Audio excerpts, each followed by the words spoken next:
And the stock market is soaring for the most of this year, and a lot of the gains are because of the excitement surrounding artificial intelligence.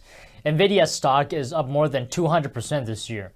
Things have run up very quickly, maybe too quickly for some. Many investors are comparing what's happening now to the dot-com bubble of the early 2000s. But is it really a bubble this time around? To talk to me about this, here with me is Lance Roberts, Chief Investment Strategist at RIA Advisors. So, I think this AI hype really started around the time ChatGPT was released, and since then things have run up quickly. I mean, right now, companies just mentioning the word AI in their earnings calls are getting a boost. I mean, Heinz, the ketchup maker, talking about AI. So, you're seeing all this, the mania around AI, if you will. What's going through your head? Well, first of all, we got to put this in perspective, right? AI has been around now for almost a decade. This has been something we've been talking about for a while. Artificial intelligence, robotics, all this. So a lot of this, we've already known about. ChatGPT is an example. It just really kind of kicked, all of a sudden, it just became mainstream, and everybody's going, oh my gosh, AI's here, and now we've got ChatGPT. And if you go on TikTok, it's just one video after another of how to make $1 million with ChatGPT. But the problem is ChatGPT is very flawed. It's if you have bad information going in, you're going to get bad information coming out. It's also free, right? So if I want to use ChatGPT, or if I use Google as an example, what's the revenue multiplier of that, right? Before, Google, as an example, would provide you a lot of links that were paid for by other companies to get to the top of the search engine, and that's how Google made their money. Now, ChatGPT just gives you the answers, so I don't need to go click on these other links. So we've got to start talking about, ultimately, how do we monetize this? How do we make more money for these companies? Because we have to justify the earnings, right? And so when you take a look at valuations of companies, we have to go back and look at who can afford to do this, and what's the monetary proposition. This is very similar to what we saw back in 1999 with .com. Everybody wanted to jump on the website, put up a web page. It was all about eyeballs per page. But the problem is the revenue never came as expected, and earnings and prices were well estimated above what reality turned out to be. That's the thing we have to figure out with AI. So would you define this as a bubble?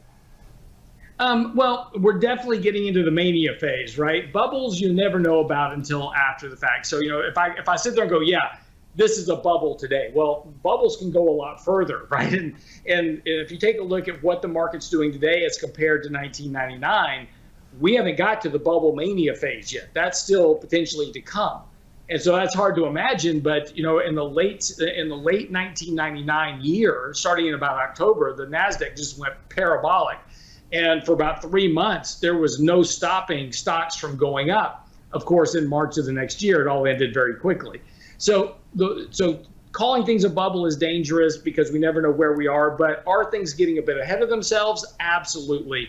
And there's a function of what this is going to mean for earnings and valuations down the road. Since we're comparing this to the dot-com bubble, I mean, let's talk about the setup. Is there any similarity, any differences? Can you talk a little bit about that? Well, as being one that, I'm older than you, right? So I lived through the dot-com bubble. I grew up in an age where there were no cell phones and there was no internet, right? We had to look stuff up in books. I know that's an ancient concept now, but that's the way it was. So this whole idea at that time was the internet was going to make our lives so much better, so much more productive, and it did, right? The internet changed the world as we know it.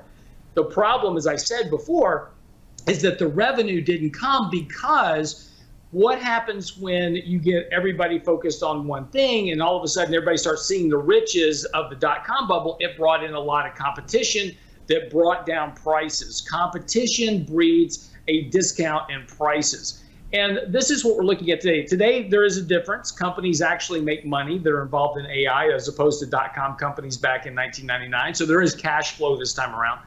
But to think about, if I want to start AI, it's going to cost me $250,000 per GPU from NVIDIA. If I need a controller card, et cetera, we're talking about $190,000 for controller bases. These are very, very big capital-intensive projects that a lot of companies don't have the ability to contribute $500 million to building out AI. So this is going to be relegated a lot to large companies right now, but competition as other companies see what NVIDIA is doing, and AMD just announced this, AMD just came out with their own GPU.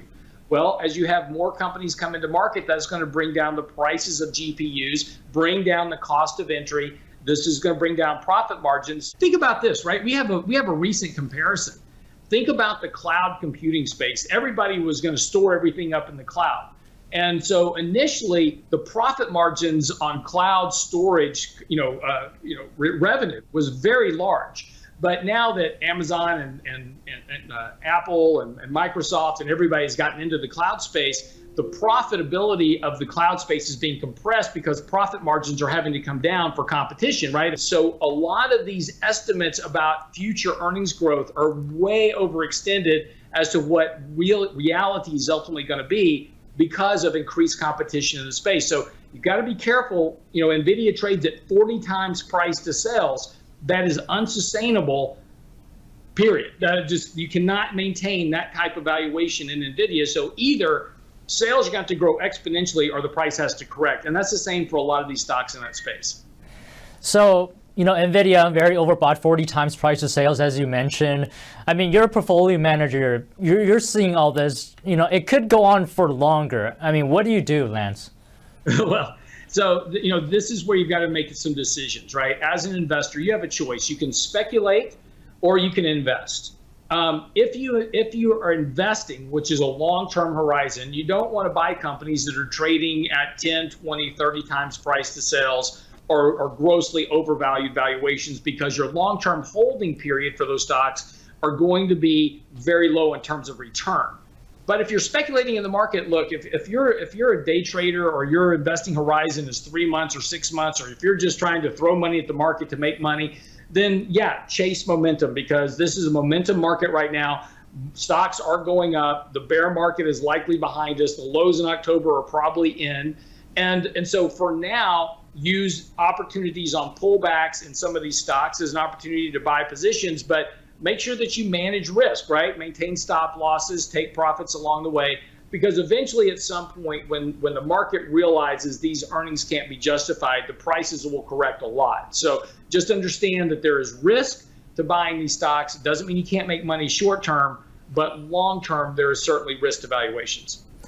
So this AI hype, I do think that you believe there's only a couple of ways that this is going to end. I mean, what do you think are those scenarios? Well, look, is AI going to make the world a more productive and efficient place? Probably, right? I mean, artificial intelligence is going to make our jobs a lot easier. There's also a dark side to this, right? It's going to replace a lot of jobs. Artificial intelligence can do your job, right? We've already seen deep fakes that are coming out. I get your image, I write the text, and artificial intelligence voices it for you. You mouth the piece, and you're off on a beach somewhere, right? But, so there's going to be a problem ultimately with the jobs it replaces, because now artificial intelligence can do all the jobs that before we didn't think were replaceable: accounting, legal, finance. My job as a portfolio manager, artificial intelligence can do that job. So, this is going to be, kind of the dark side of this, that, does it enhance productivity? Does it make our lives better? Or does it start replacing jobs, bringing down wages, bringing down living standards, because rather than paying the high cost of wages, I can pay an expensive AI up front and then reap that benefit of lower wage costs over time. That's going to be the thing we have to figure out. And then, of course, there's also the same problem we have with social media, is the dark side of what happens with AI in terms of the society in general, right? And this is what you call surveillance capitalism. Social media, the dark side of social media is that it uses surveillance capitalism to see what you do, what you look at, and then to make recommendations on what you should buy. And so you're influenced to make these purchase decisions through surveillance. AI can take that to a whole new level. So we should, as consumers, we need to be aware of that. To your point that AI could potentially replace my job, funny story. One of our reporters asked AI to generate an image of me like 10 years from now. It looks nothing like me, but it looks like a complete different person. Yeah, hopefully you aged well. No, it's not that. It looks like a different person. Yeah. Well, and again, this is for as journalists, right? ChatGPT can write articles, they can write blog posts, they can write news articles. So what's the job of a reporter going to be in the future? That's going to be, this is going to be the challenge that we face. How do we establish our relevance, right? And so when we talk about capitalism, and you and I have had this conversation before, capitalism is the value of what we bring to the table, what we can generate in terms of respectable, payable value. We've got to bring something now to the table that AI can't do, that human touch, right? That human interaction, that logical approach, because all AI does is regurgitate the information it has. Originality is going to be the thing that we have to bring to the table. And this is going to be something we have to really focus on as individuals. The fact that companies just mentioned the word AI in their earnings call and they get a boost, I mean, what do you think is driving this hype, this AI hype? Well, just that. I mean, look, we saw this back in late 1999, right? As with the dot-com boom, companies would come out and they had no relationship to the internet at all. They just came out and said, "Oh yeah, we're changing our name from industrial parts to industrialparts.com," and they put up a web page, and the stock would go through the roof.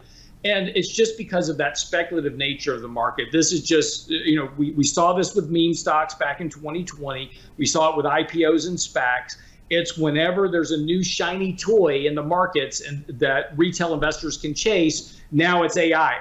Everybody's looking at NVIDIA. Well, I missed the move in NVIDIA. So any other company that announces AI, I'm going to try to buy it now before it goes running off to the moon like NVIDIA.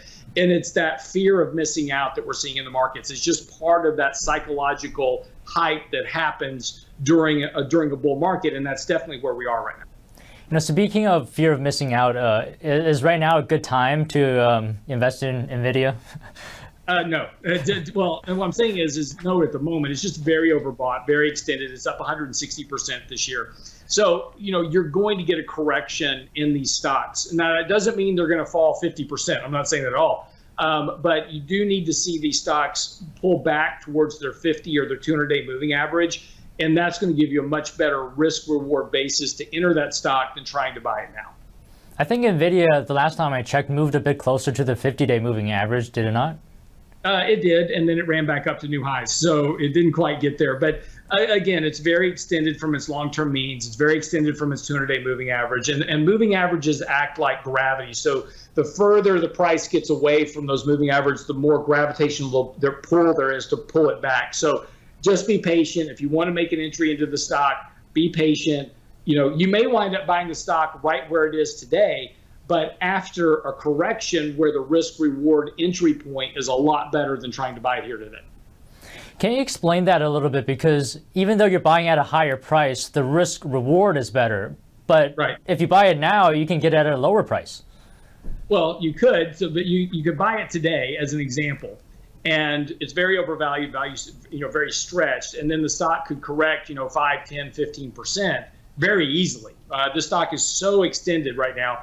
A 5 to 10 to 15 to 20% correction would just be within the normal uptrend. But the problem as an investor is that you're going to psychologically, oh my gosh, I'm losing 15% of my money. I better sell it because it may go lower. Then you're out of the position. But at that point, the stock is now oversold. It is now on support. It's now on a risk reward basis. It has less downside and more upside potential. So again, by waiting and by letting the market kind of come back to you, it gives you both a psychological entry point to where you're able to withstand a bit more correction if it occurs, or you have the potential to make some gains in the short term as that stock rebounds and tries to move back towards its previous highs. All right, thank you so much today, Lance. Always a pleasure speaking to you. My pleasure. Thank you so much.